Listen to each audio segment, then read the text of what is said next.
So apparently Diddy is not enjoying his stay in jail as much as I thought he would, because he has filed a renewed motion for bail, and the government had until November 15th to respond or oppose his request.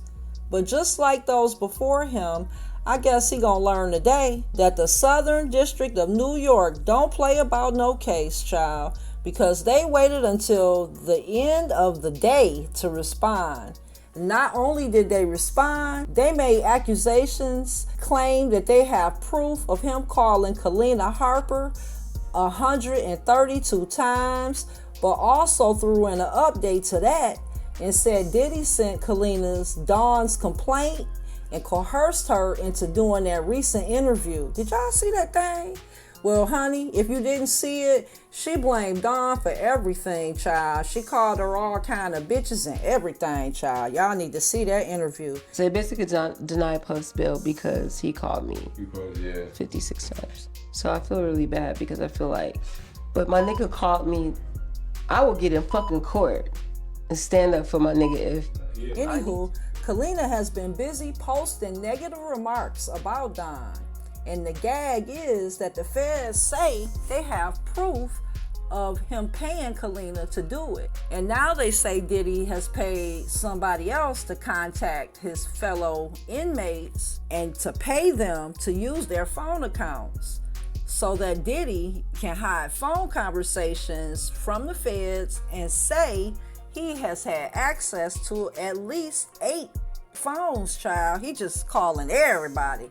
But wait, they also said that Diddy is using an unauthorized outside messaging service called Contact Me ASAP. And with this messaging service, Diddy has been able to communicate with his kids, instructing them to run social media interference, things of that nature, like the recent video of them wishing him a happy birthday with baby Love. Happy birthday. Keep going. Happy birthday to Daddy. Keep going, Go. Happy birthday to Daddy. Yay!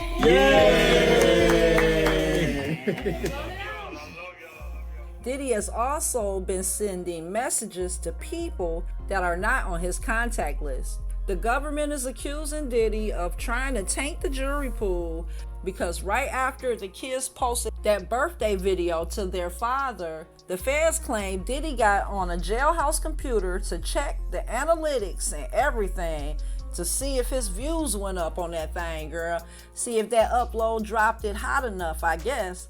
Got to be quicker than that, Diddy. That topic plus more. So let's talk about it. Hey, welcome to my channel. Thanks for clicking on the video. I am Sasha Renae. The views expressed are my thoughts and opinions over here. Everything said is alleged for entertainment purposes only. This video is covered by the Copyright Act of 1976. And since you're here, subscribe to the channel and like the video. Be sure to hit the notification bell so you don't miss out on any new posts. So to keep you updated in the Diddy saga, Diddy and his defense team claim that the evidence that the government has on him is weak, and because of that, bail should be reconsidered. But the fact is, he has tried to get bail and been denied twice. The only way he can get it at this point is if there's new evidence in his favor. And with these new accusations of him and his team engaging in witness tampering yet again, I doubt that happens for the diddler. Stevie J was just over at TMZ blaming the rugs that Diddy was on for his actions, and now we find out he is behind the social media posts praising him, which I kind of suspected anyway.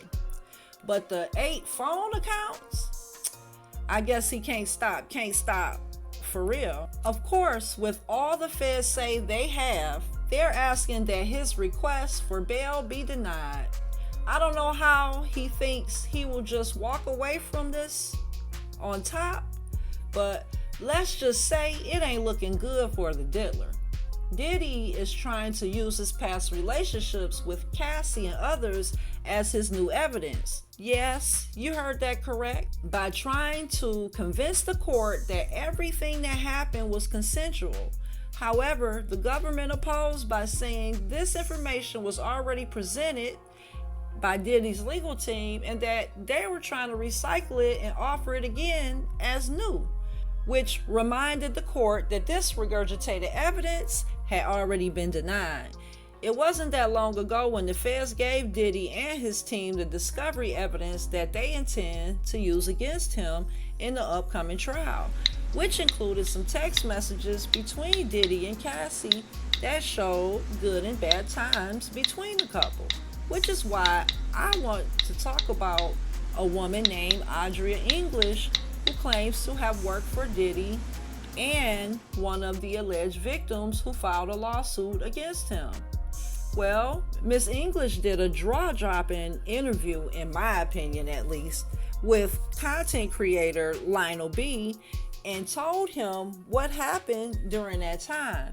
She made some wild accusations that some may find hard to believe, but knowing what we know about the parties Diddy gave, in which the feds labeled freak-offs, I'd say her side of the story sounds about right. There were numerous claims made by Miss English, but the one that really stuck out for me is when she alleged that Diddy has had sex with his sons and Janice Combs, his alleged mother auntie, even the younger kids. Miss English went on to say that Miss Combs is responsible for Diddy's behavior and that after his father had left the earth, that she was in control of his life and began an actual relationship with a young boy she called her son. So we all saw the videos where Diddy made Justin Bieber as well as others uncomfortable. Some of us, including myself, believe that one of the people he AB'd is Usher. And Usher, who is now in his 50s, has been telling us about Diddy since he was 13. That was his age when Diddy became his legal guardian. Diddy produced Usher's self-titled debut album in 1994, with the young boy at the time telling us he was seeing too much at such a young age. In 2004, while on a press tour for his Confessions album, Usher was interviewed by Rolling Stone and said that Diddy introduced him to, quote, a totally different set of shit. X specifically, and you all know what I mean when I say X, right? It's YouTube's world. But let's continue. Usher went on to say, X is so hot in this industry, man. And remember that in Diddy's home, there was always girls around. You'd open a door and see somebody doing it, or several people in a room having an orgy. You never knew what was going to happen. The events Usher described sound just like Diddy's alleged freak-offs, which are the center of the many lawsuits against the diddler. The Daily Mail reported on Usher's 35th birthday bash in 2013, where Usher gave a speech and said that he was introduced to everything by Puff Daddy when he was only 15. Parties, women, X, rugs. Quote, I've had a taste of it, but I never let it take me over. He would never pass on any of the advice he got from Diddy. And let's not forget the infamous interview Usher did with Howard Stern back in 2016, where he talked more about Diddy's parties. He called them Puffy Flavor Camp. Usher said that there were very curious things taking place at these parties, and when asked if he'd ever sent his kids to Puffy Flavor Camp, he said, hell no. There seems to be more and more information coming out on Diddy on a weekly, sometimes on a daily. Now that Diddy is sitting behind bars charged with traveling, AB, and travel to engage and pay for play. But now I want to know how you feel about all of this. So drop down in the comments and let me know your thoughts. I'll catch you on the next one. As always, thanks for watching.